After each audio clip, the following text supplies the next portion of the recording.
I asked Harold Callahan for his daughter's hand in his study, standing there in my one good shirt with dirt still under my fingernails from a morning spent repairing a fence line, absolutely certain he was about to say no.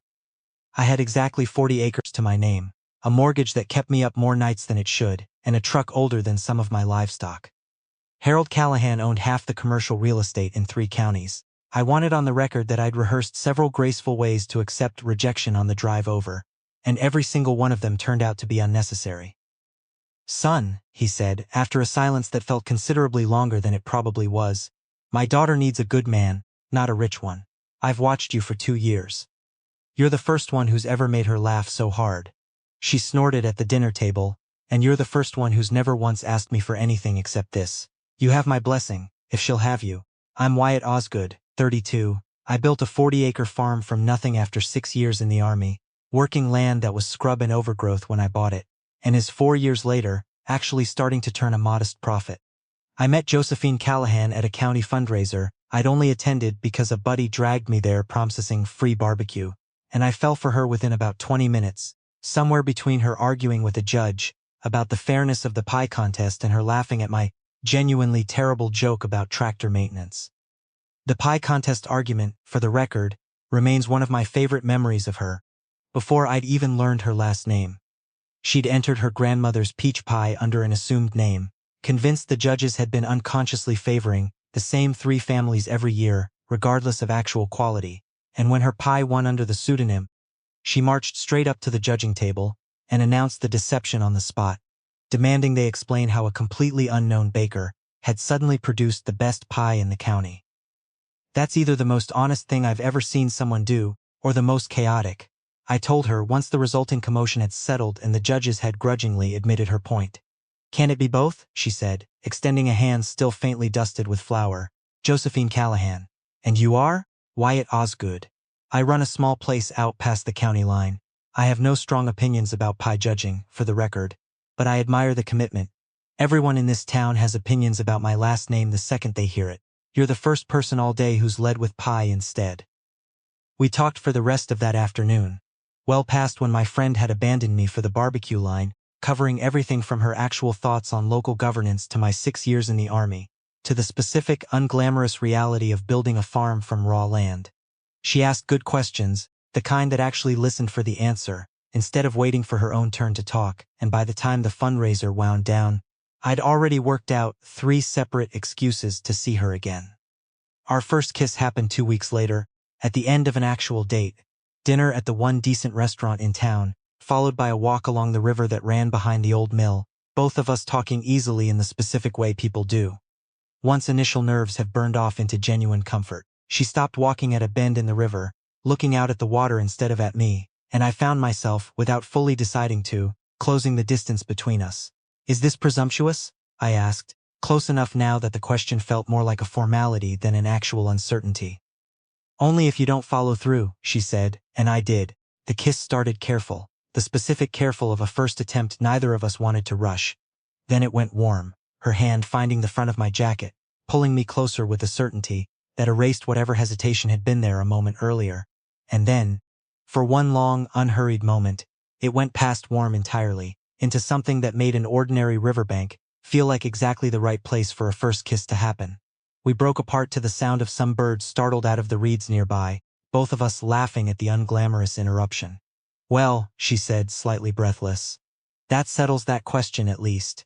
I should back up, because the study and Harold's blessing aren't actually where this story starts.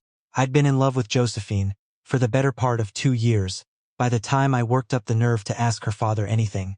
2 years of careful, deliberate restraint that had nothing to do with my feelings and everything to do with my pride. Here's what you need to know about Josephine Callahan before anything else happens.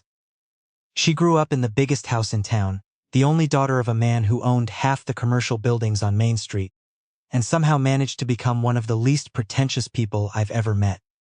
The specific product of parents who'd raised her to work summers at the family properties, instead of just inheriting comfort without understanding it. She'd spent her college summers doing maintenance work alongside her father's crews, learned to patch drywall and unclog commercial plumbing, long before she ever learned to run the business side of things, a background that gave her a specific, hard-won respect for anyone who worked with their hands for a living. She has a laugh that starts as a wheeze, before it becomes an actual sound, keeps her hands in the dirt of her own garden most weekends, despite never once needing to grow her own food, and had, by the time I met her, turned down more than a few men considerably wealthier than me, for reasons she never fully explained until much later. Her mother had passed when she was 19, and she talked about that loss carefully, sparingly, in the specific way people discuss grief, that's had time to settle into something bearable, but never fully disappears, a fact I learned about 3 months into dating, over a quiet dinner where she'd finally trusted me with the parts of her history that mattered most. Everyone in this town treats me like an heiress first and a person second, she told me that same dinner. My mother never did that. She used to tell me the family name was a responsibility, not a reward, and I've spent years since she died trying to actually live up to that, instead of just coasting on it. I don't think you're coasting on anything. I've watched you work harder than most people I served with. That's a very generous comparison, but I'll take it. I want to be honest about the 2 years of restraint, because it matters for the rest of this story. I dated Josephine, quietly and seriously, for the better part of that time, and I never once let the relationship move toward anything permanent, because every time I considered it, I ran the same uncomfortable calculation. Her family owned half the town. Mine owned 40 acres and a mortgage. I couldn't shake the fear that any proposal from me would read, to anyone watching, as a poor man angling for a rich family's money, and I refused, on principle, to ever be that story, even if it meant holding back on something I wanted more than I'd wanted almost anything in my life. "You're doing the thing again," Josephine told me, about 18 months into dating, catching me mid-hesitation during a conversation that had drifted dangerously toward the subject of our future. "The thing where you go quiet and careful the second anything sounds permanent. I've noticed it for months, Wyatt. I'd like you to actually tell me what it is instead of just retreating every time." "It's not about you," I said, which was true and also not remotely the full explanation she deserved. "It's about how it would look, me, proposing to you. Everyone in this town knowing exactly what your family's worth and exactly what mine isn't. Who cares how it looks? I care how it feels, and it feels like you're letting other people's assumptions make decisions about my life that should actually be mine to make. I don't want to be the man who married up. I don't want people whispering that I found the easiest path to a comfortable life instead of building my own." Josephine's expression had gone serious, steady in the way I'd come to recognize as her most honest mode. "Then don't be that man. Be the man who loves me and happens to have less money than my father. Those are 2 entirely different categories, Wyatt, and you're the only person currently confusing them." I didn't propose that night, or for another 6 months after it, my pride considerably more stubborn than her patience deserved. But something in that conversation stayed with me, a small, persistent challenge I kept turning over during long days, working the fence lines alone, until I finally understood that my careful restraint wasn't actually protecting anyone.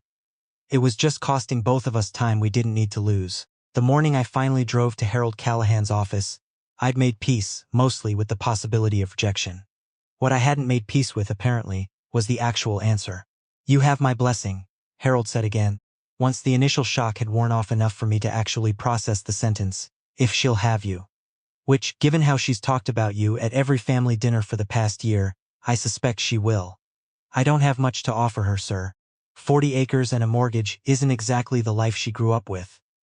"My daughter doesn't need the life she grew up with, son. She needs someone who'll actually show up for the life she wants to build. I've watched enough wealthy men court this family's money, instead of my daughter, to recognize the difference immediately when I finally saw it. You've never once asked me for a loan, a connection, a favor. You've asked me for exactly one thing in 2 years, and it's sitting across this desk right now." I proposed to Josephine 3 days later, on the porch of my own farmhouse. With a ring that had cost considerably more than I could comfortably afford, and a speech I'd rehearsed so many times I'd nearly worn a groove in my own nerves. I'd spent those 3 days in a specific, low-grade panic, rehearsing the proposal in front of my bathroom mirror. The same way I'd once rehearsed radio checks before a deployment, trying to find words that captured 2 years of feeling, without sounding like a greeting card. I'd settled, eventually, on something simple, mostly because every elaborate version I attempted collapsed under its own weight the second I said it out loud. I invited her over under the pretense of a normal dinner, cooked the one meal I actually knew how to make well, and led her out to the porch afterward with a nervousness I couldn't fully disguise despite my best efforts. "You're doing the thing," she said, eyeing me with growing suspicion as I fumbled through small talk that clearly wasn't landing. I might be doing a different thing this time. I got down on one knee before I'd even finished the sentence, the ring box shaking slightly in a hand that had, 4 years earlier, been steady enough to diffuse considerably more dangerous situations than a marriage proposal. Josephine Callahan, I don't have a fraction of what your family has. I've got 40 acres, a mortgage, and a truck that breaks down more than it should. What I do have is 2 years of loving you exactly as hard as I know how, and I'd like to keep doing that for the rest of my life, if you'll let me. She said yes before I'd finished the full sentence, which felt, in the moment, like the single best interruption of my entire life. She was laughing and crying simultaneously by the time I actually got the ring on her finger, and neither of us managed to eat the dessert I'd made. Both of us too caught up in the specific, disbelieving joy of a moment, 2 years in the making finally arriving. Word travels fast in a small town, and word of a Callahan daughter's engagement, to a struggling local farmer, traveled considerably faster than most. Within a week, half the county seemed to have an opinion about the match, most of it unkind in the specific, gossipy way small towns specialize in when the math of a relationship doesn't add up to their satisfaction. The loudest opinion belonged to Grant Wexler, a real estate developer, whose family had done business with the Callahans for 2 generations, who'd been quietly courting Josephine himself for the better part of a year, before I ever entered the picture, and who took the engagement news with considerably less grace than Harold had shown me in his study. I'd known about Grant before the engagement, in the vague way small towns make everyone aware of everyone else's business. His family owned the development company that had built half the strip malls in the region. He'd dated Josephine briefly 2 years before I met her, an arrangement she described as pleasant but entirely wrong for both of us, whenever the subject came up.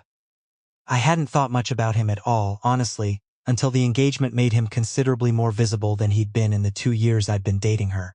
"I give it a year," Grant said, at a community fundraiser I hadn't wanted to attend, loud enough for several people to overhear, his voice carrying the specific practiced confidence of a man used to being listened to. Maybe less, once the farmer realizes what he's actually gotten himself into, trying to keep pace with a family like the Callahans.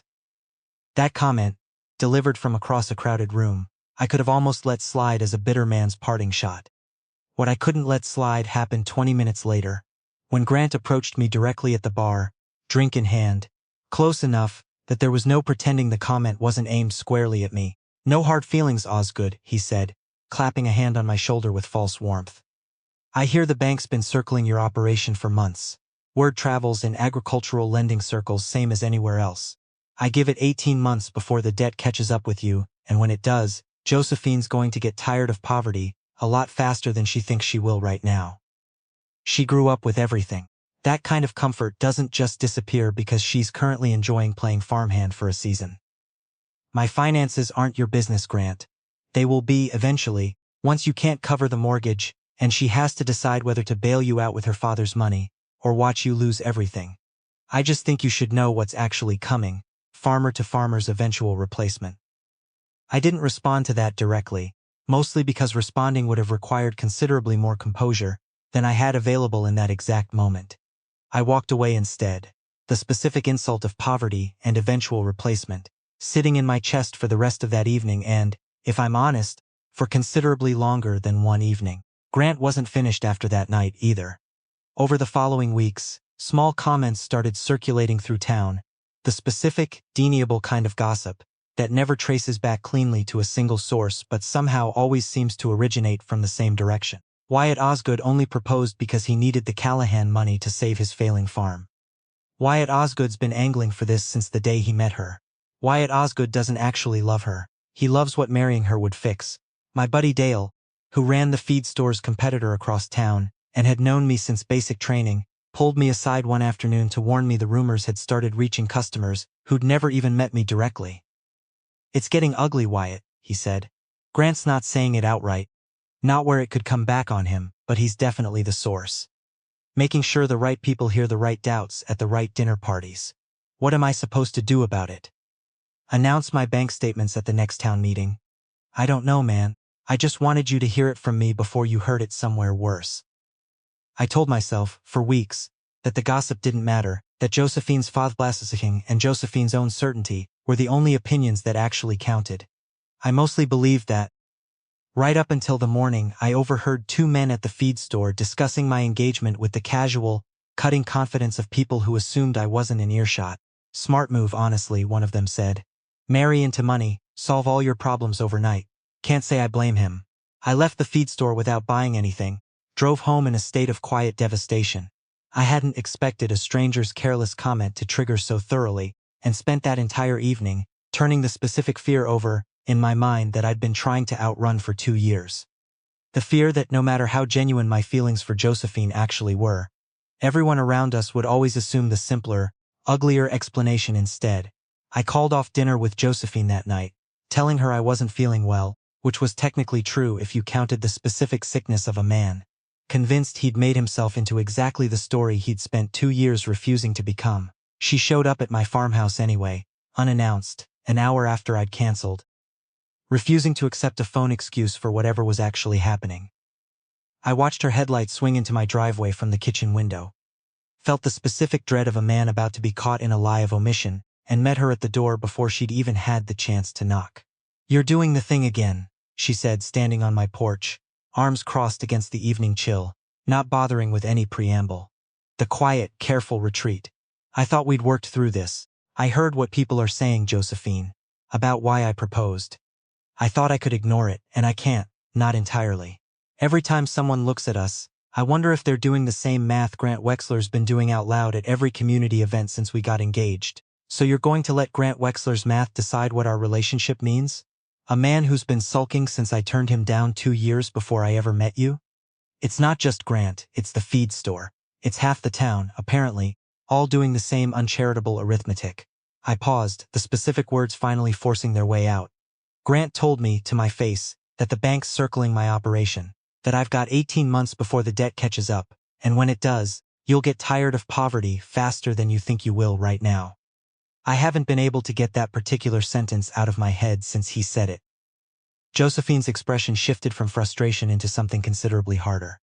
"He said that to you directly? At the fundraiser?" Very politely, very quietly, with a hand on my shoulder the entire time. Josephine's jaw tightened, something fierce and unwavering settling into her expression.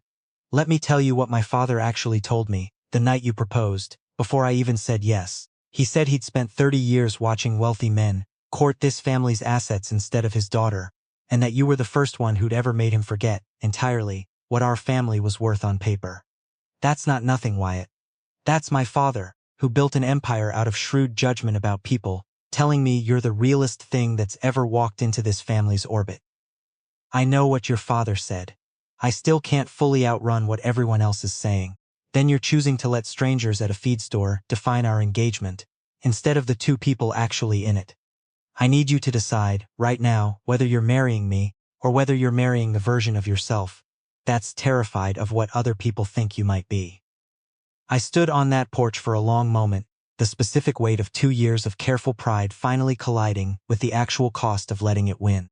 The evening had gone fully dark around us, the kind of quiet only a working farm produces once the day's chores are done, and I found myself thinking, absurdly, about the 2 years I'd spent protecting a reputation that had never actually been at risk except in my own head. "I'm sorry," I said finally. "You're right. I've spent so long trying not to be the story people wanted to tell about me that I almost let their story win anyway, just from the opposite direction. I don't need you to be perfect, Wyatt. I need you to be present, actually present, not quietly retreating every time someone questions something that isn't theirs to question. I can do present. I'm sorry it took a stranger's careless comment to remind me how to." She uncrossed her arms, some of the earlier fierceness softening into something more tired than angry. "This can't keep happening, Wyatt. I love you. I've loved you for 2 years, through every careful retreat, and every moment you convinced yourself my family's money made your feelings less legitimate somehow. I need to know you're actually staying, all the way, gossip and all, or I need to know that now instead of a year into a marriage. I'm staying, all the way. I mean that as completely as I've ever meant anything." We didn't resolve the town's gossip that night, not entirely. Small towns don't change their minds on a single conversation, and Grant Wexler didn't stop his particular brand of quiet sabotage overnight either. But something steadied between Josephine and me on that porch, a recommitment to the actual relationship, instead of the story everyone else kept trying to write around it. The gossip finally lost its teeth about 3 weeks later, in a way neither Josephine nor I orchestrated ourselves. Harold Callahan, apparently tired of hearing second-hand versions of Grant's ongoing campaign, showed up unannounced at the same feed store where I'd overheard that devastating conversation, and made a point in front of considerably more witnesses than my original humiliation had, of praising my work ethic and character to anyone who'd listen. I heard about it secondhand myself initially from Dale, who'd apparently been standing near enough to witness the entire scene unfold. According to his account, Harold had walked in for something entirely unrelated to me, feed for his own small hobby herd, something he kept mostly for his grandchildren's benefit, and ended up staying nearly 20 minutes longer than his errand required, once the subject of my engagement came up among the other customers present. I've built relationships with 100 men who wanted something from this family, Harold reportedly told the assembled crowd, according to 3 separate people who relayed the story back to me with visible relish. Wyatt Osgood's the first one who's never asked me for a single thing, except my daughter's hand, freely offered, no strings attached. He drove out to my office in his work clothes, dirt still under his nails from mending fence that same morning, and didn't once mention my business or my assets. That's rare enough that I'd think the rest of you would recognize it instead of running your mouths about arithmetic you don't actually understand. Someone apparently asked, at that point, whether Harold was concerned about his daughter marrying into considerably less financial security than she'd grown up with. His answer, according to Dale, silenced the room for a solid 10 seconds before conversation resumed. My wife and I built this family's fortune from nothing but hard work and stubbornness, Harold said. I'd rather my daughter marry a man who understands that firsthand than one who simply inherited comfort without ever earning a callus. Wyatt Osgood's calloused hands are the best recommendation he could possibly offer me. The gossip didn't vanish entirely after that, but it lost most of its momentum, undercut by the specific authority of a man whose judgment the town had trusted for 30 years. Grant Wexler, for his part, stopped showing up to the same events I attended, whether out of genuine embarrassment or simple strategic retreat I never fully determined. I ran into him exactly once more before the wedding, at a hardware store of all places, both of us reaching for the same shelf of tools. Congratulations, he said, stiff but not entirely insincere. I was wrong about the year prediction apparently. Apparently. For what it's worth, I think I was more upset about losing than about actually seeing her unhappy. She seems happy. That matters more than my pride, in retrospect. It wasn't a full apology, exactly, but it was close enough that I extended a hand, and he shook it, and that was, more or less, the end of whatever rivalry had briefly threatened to unravel 2 years of genuine partnership. I want to tell you about the wooden box, because it matters for how this story ends. The very first week I met Josephine, before I'd even worked up the nerve to ask her on a proper date, I spent 3 evenings in my workshop carving her a small keepsakes box out of walnut from a tree that had come down on my property that spring. Nothing elaborate, just a simple sturdy box with her initials worked into the lid, a small gesture I gave her the second time we spoke, mostly because I didn't know how else to signal interest without saying anything too forward. I'd learned woodworking from my grandfather, the specific slow, patient craft of shaping raw material into something useful and lasting, and it had become over the years my primary outlet for feelings I struggled to put into words directly. I built furniture for my own farmhouse mostly out of necessity, but I'd started, somewhere along the way, making small gifts for people I cared about. Nothing anyone would call fine craftsmanship, but honest work, made with actual attention rather than convenience. I found her outside the county courthouse, of all places, a few days after the fundraiser, filing some paperwork for one of her father's properties and worked up the nerve to actually hand over the box, before I'd fully thought through how strange the gesture might seem to someone I'd only spoken to once. "You made this?" she'd asked, turning it over in her hands with visible surprise, running her thumb across the carved initials like she was checking they were actually real. I did. I'm better with wood than words, generally. Figured I'd let the box speak for me. "It speaks very well," she'd said, and kept that box on her nightstand for the entire 2 years we dated, filling it, over time, with small mementos.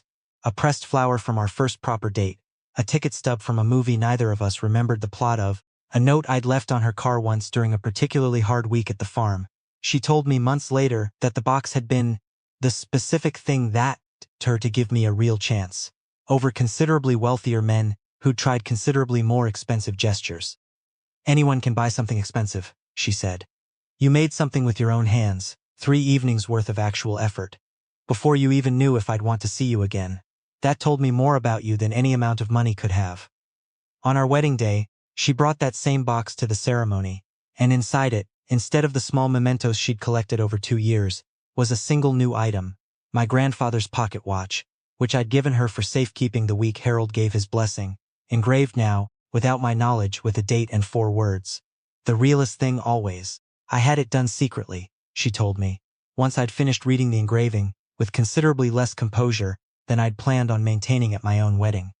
I wanted you to have proof, permanent proof, that nobody's careless arithmetic ever changed what this actually was.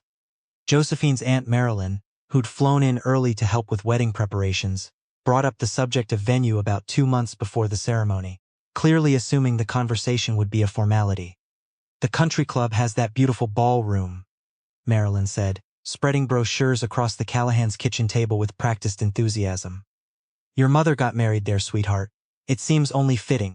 We're getting married at Wyatt's place, Josephine said, not looking up from the brochure she was politely, firmly setting aside. The backyard specifically, fence posts and string lights. Josephine, be reasonable. You could have anything you wanted, and you're choosing a working farm over a proper venue. I'm choosing the place he built with his own hands, over a room full of strangers' memories that have nothing to do with either of us. Josephine's voice carried the specific calm certainty I'd come to recognize as her most immovable mode. I don't want to marry him in a room that makes him feel like a guest in my life, Aunt Marilyn. I want to marry him at the one place on this earth that's entirely, unmistakably his. It's just dirt and fence posts, dear. It's 4 years of a man's actual labor, turned into something that works. I'd rather stand in the middle of that than in a ballroom that cost more than his entire mortgage, and means considerably less.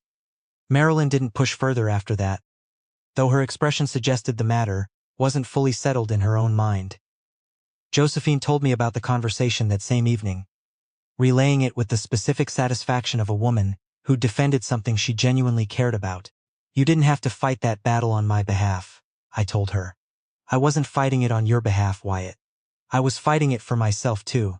I don't want the version of my life that looks impressive to my mother's old friends. I want the version that's actually true. The wedding itself was small, held in the backyard of my farmhouse, rather than any of the grander venues her family could easily have afforded.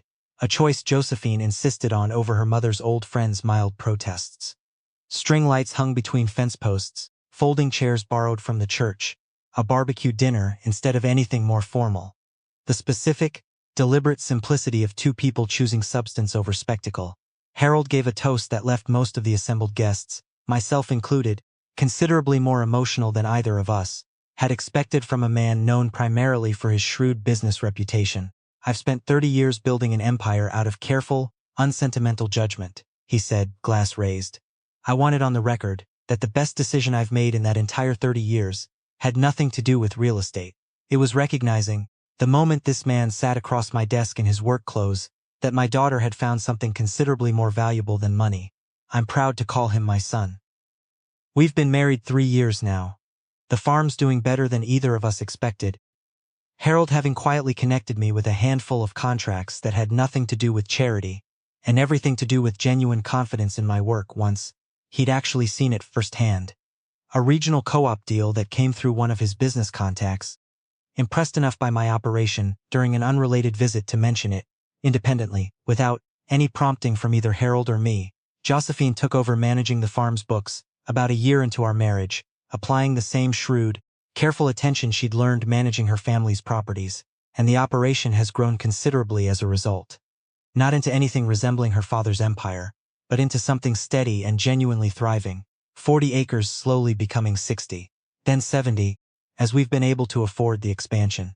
I got to see her handle real pressure firsthand about 8 months ago, when a sudden early frost threatened to wipe out an entire season's crop with almost no warning.